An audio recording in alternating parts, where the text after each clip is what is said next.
What's up? It's Donkey Punch with MMA PKS coming at you with the fight prediction for UFC on FX6, Hector Lombard versus Rousimar Palhares.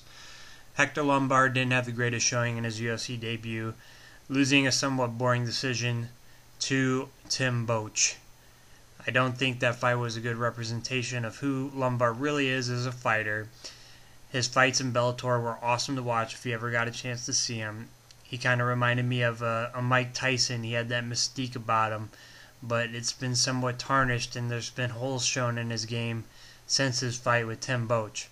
Now, Rousimar Palhares is a tough Brazilian Jiu-Jitsu specialist.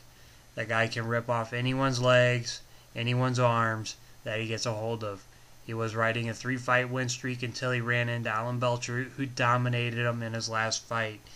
He didn't just dominate him on the feet, he dominated Palhares in his own zone, which is on the ground, in some jiu-jitsu. Now, Palhares is subject to knockouts.